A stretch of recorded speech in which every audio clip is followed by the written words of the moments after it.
Salah satu film yang sudah pernah saya bahas sekitar 3 tahun yang lalu dan ingin dibahas lagi karena sudah lama dan pembawaannya juga sudah beda kalau sekarang, dan mungkin juga sebagian teman-teman Rebahaners belum pernah menyimaknya, adalah The Ritual tahun 2017 yang akan menceritakan tentang 4 pendaki yang tak sengaja masuk ke dalam wilayah hutan belantara yang menyimpan misteri mengerikan.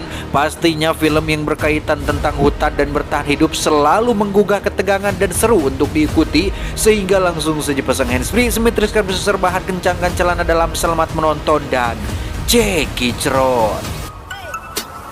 Get it when I get back.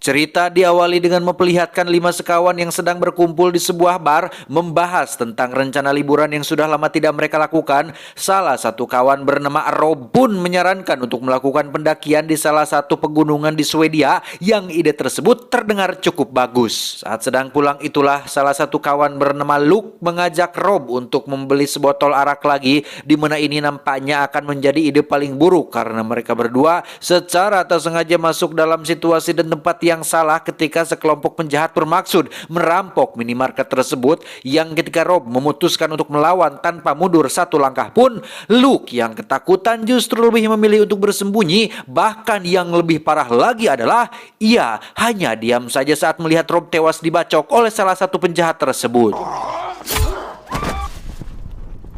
6 bulan kemudian, Luke dan ketiga temannya terlihat sudah berada di pegunungan Swedia, di mana ini adalah bentuk persembahan sekaligus mewujudkan keinginan Rob yang belum sempat kesampaian.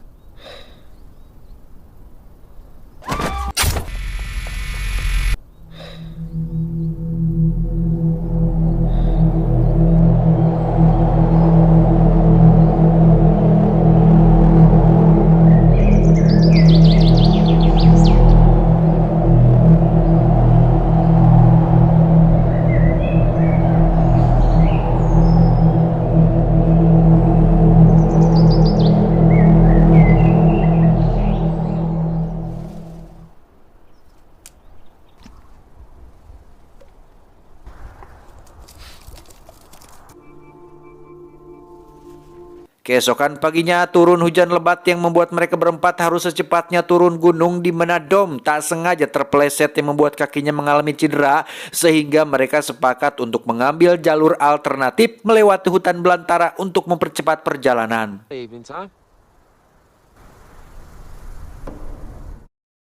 Hal aneh pertama yang mereka temukan adalah sebuah mobil jadul yang terbengkalai tepat di depan mulut hutan belantara. Entah kenapa mobil itu ditinggalkan begitu saja oleh pemiliknya. Luke dan kawan-kawan tidak ingin banyak berpikir aneh-aneh dan banyak konspirasi dan teori-teori yang tidak penting, dan langsung masuk ke dalam hutan begitu saja.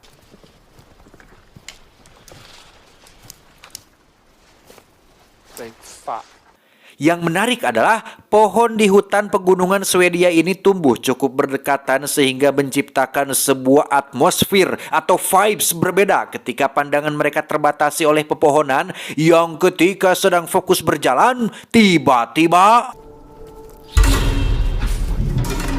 ya, ada seonggok rusa yang mati tergantung di atas pohon. Entah binatang buas macam apa yang telah melakukannya atau pemburu jenis apa yang tega melakukan hal seperti ini. Mereka segera melanjutkan perjalanan untuk menghindari bahaya yang mungkin sedang mengintai.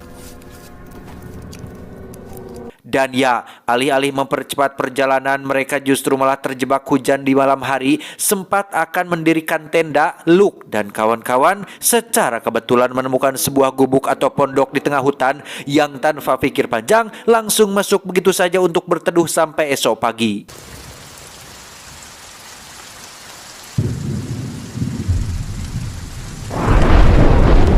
Di sana terdapat beberapa simbol aneh yang tergantung. Entah apa arti dan tujuan dari simbol-simbol itu, yang mereka pikirkan sekarang hanyalah ingin mengeringkan diri dari basah dan dinginnya air hujan, di mana salah satu kawan bernama Phil naik ke atas untuk mencari benda yang bisa dibakar, tetapi Ya, ada seonggok boneka jerami tanpa kepala yang memiliki bentuk aneh. Entah apa tujuan dari dibuatnya boneka aneh ini, Luke dan kawan-kawan hanya bisa berasumsi jika pemilik rumah ini mungkin adalah seorang penyembah dewa atau sejenisnya.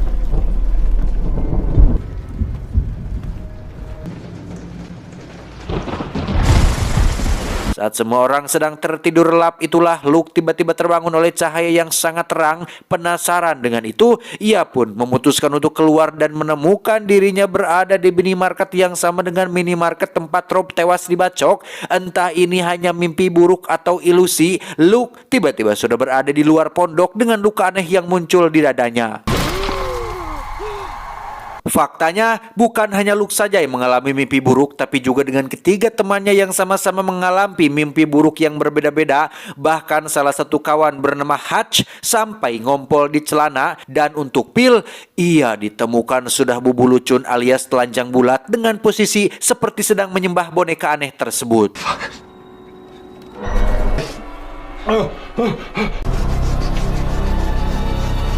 Sadar ada sesuatu yang tidak benar dengan pondok ini, mereka berempat pun segera memutuskan untuk pergi dan melanjutkan perjalanan, di mana sempat terjadi sedikit perdebatan ketika Luke ingin kembali dan menggunakan jalur normal, tapi Dom tetap kekeh ingin menggunakan jalur alternatif ini.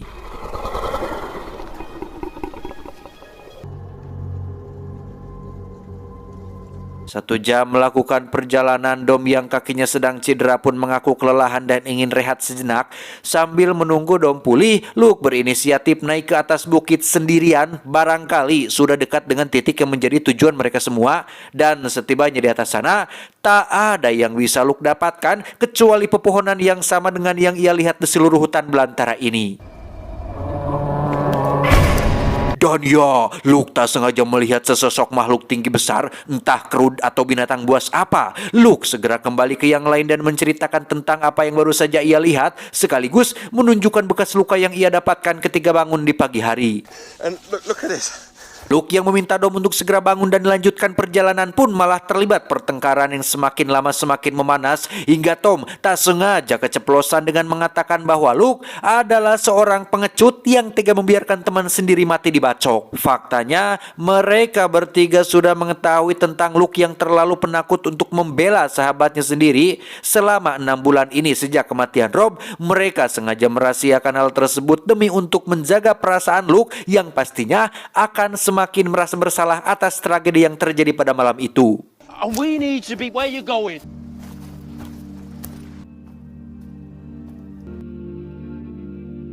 Dari keempat sekawan ini, hanya Hutch lah yang paling realistis dan paling peduli terhadap keselamatan dan nasib semua orang. Hal itu dibuktikan saat dirinya mau dan bermaksud untuk pergi sendirian mencari bala bantuan di tengah gelap hutan belantara ini dan meminta Luke untuk tetap menunggu di sini menjaga kedua temannya yang lain. Good man, mate.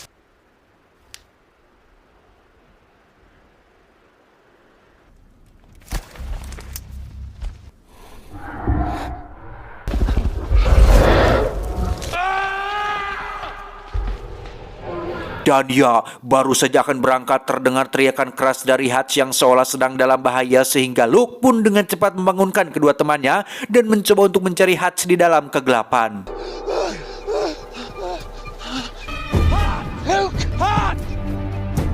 Berjam-jam menelusuri hutan sampai terbit matahari, mereka tak kunjung menemukan batang hidung Hutch. Sampai di satu lokasi yang ada beberapa pohon tumbang, mereka akhirnya menemukan Hutch yang sudah dalam kondisi persis seperti rusa yang sempat mereka lihat, yaitu tergantung di ranting pohon dengan usus yang terburai, sehingga mereka memutuskan untuk segera melanjutkan perjalanan demi menghindari bahaya yang mengintai.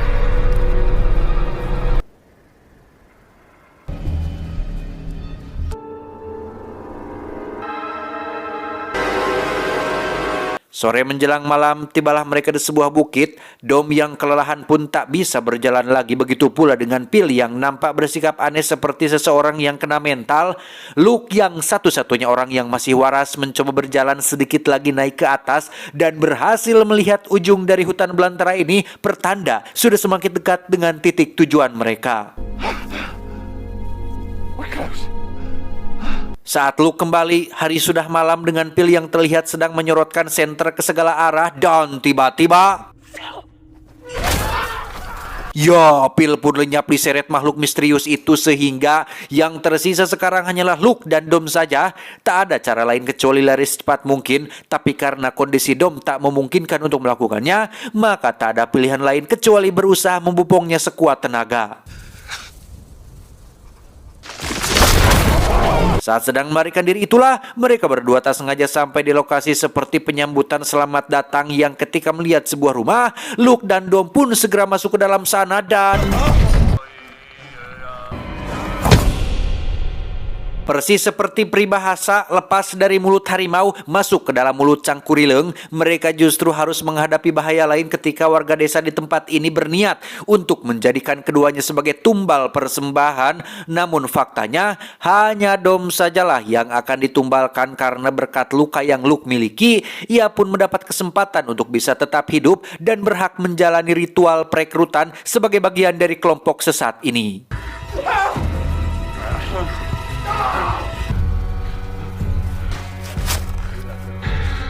Dom pun diikat pada tiang persembahan di mana semua warga seketika sujud menyembah sesuatu yang muncul dari balik pepohonan, sesosok monster yang mereka anggap Tuhan, yang entah bagaimana caranya makhluk tersebut punya kemampuan untuk menciptakan ilusi seolah Dom melihat sosok istrinya sendiri, padahal itu tidak lebih dari sekedar tipuan sebelum Dom menemui ajalnya.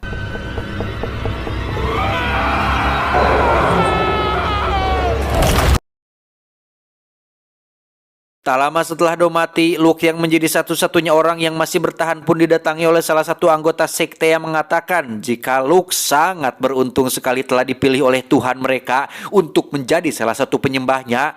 Luka yang ada pada dadanya adalah tanda bahwa orang tersebut telah dipilih untuk menjadi calon pengikutnya, persis seperti yang dimiliki oleh semua orang yang ada di tempat ini. Yang menarik adalah semua orang yang menyembah makhluk ini dijanjikan sesuatu yang sangat langka, yaitu keabadian. Hal itulah yang membuat sebagian anggota sekte tertarik dan setia menyembah makhluk ini selama beratus-ratus tahun. Syarat untuk bisa menjadi pengikutnya adalah orang tersebut haruslah merasakan sakit yang mendalam, entah itu penyesalan atau rasa sakit atas kejadian di masa lalu yang pada akhirnya masuk akal kenapa hanya Luke sajalah yang berhasil terpilih, karena selama 6 bulan sejak kematian Rob, Luke setiap hari, setiap detik selalu dibayang-bayangi perasaan bersalah dan rasa sakit atas ketidakmampuannya menolong Rob pada malam kejadian.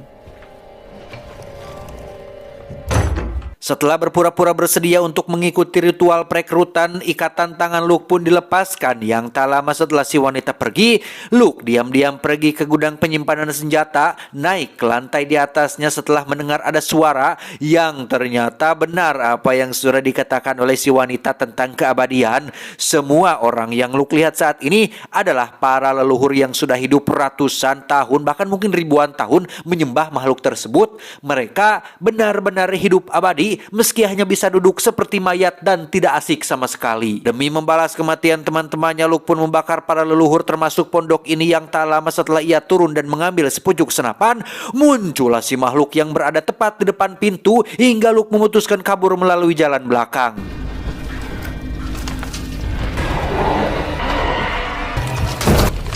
Dari kejauhan, akhirnya terlihat jelas bentukan dari sosok yang dianggap dewa ini, yang menurut saya pribadi lebih mirip seperti seekor rusa yang dikawin silang dengan embe kacang. Luke yang masih belum puas balas dendam pun nekat menembaknya dari kejauhan hingga makhluk tersebut kembali mengejarnya sampai ke dalam hutan.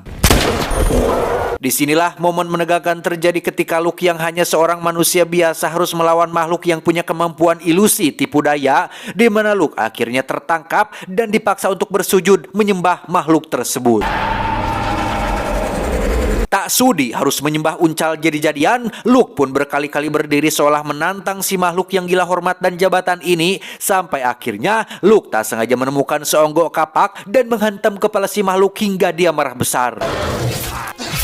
Sekali lagi terjadi kejar-kejaran antara Luke dan si makhluk yang tepat saat matahari terbit. Luke akhirnya berhasil menginjakan kakinya di dunia luar dengan si makhluk yang tak berani keluar dari hutan, sehingga pada akhirnya Luke menjadi satu-satunya orang yang selamat dari mimpi buruk pendakian ini.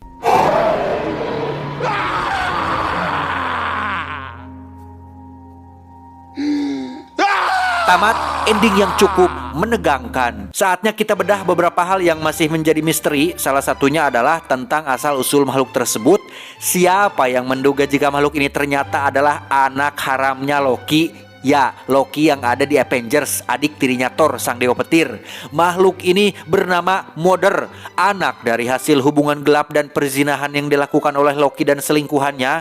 Entah sesama dewa atau makhluk dari dunia mana, tapi dari bentuknya sih lebih ke arah selingkuh dengan seekor uncal alias rusa. Tapi entahlah, tidak diceritakan secara detail di dalam filmnya sendiri. Pada akhirnya masuk akal jika makhluk ini punya kemampuan untuk menciptakan ilusi visual dan tipu daya, karena ayahnya sendiri yaitu Loki memang dikenal sebagai dewa yang penuh tipu daya muslihat dan bisa menciptakan berbagai ilusi yang bahkan kakaknya sendiri yaitu Thor, sang God of Thunder, seringkali kena prank seperti di beberapa film Marvelnya. Nah, perihal kenapa Mother atau makhluk ini tidak bisa mengejar Luke keluar dari hutan adalah kemungkinan karena statusnya sebagai anak haram dari Loki. Mungkin ini mah ia dibuang dari dunianya dan dikutuk harus hidup di dalam hutan belantara Swedia ini, yang alhasil ia tak bisa keluar atau sekedar menginjakan kakinya di luar dari batas teritorial yang sudah ditentukan, sehingga bisa disimpulkan bahwa kelemahan makhluk ini bukanlah Thor, dewa Odin atau dewa Mbah Zeus, melainkan para penebang kayu ilegal yang dalam sekejap bisa memporak-porandakan habitatnya. Pesan yang bisa kita ambil dari kisah Luke adalah seperti yang pernah dikatakan oleh Ali bin Abi Thalib, bahwa seorang teman sejati adalah dia yang memberi nasihat ketika melihat kesalahanmu dan dia yang membelamu di saat kamu tidak ada. Saya John, mewakili orang-orang yang punya sedikit teman, mengucapkan terima kasih dan sampai jumpa di video selanjutnya. Adios, anak Zeus di Hakan Kerud.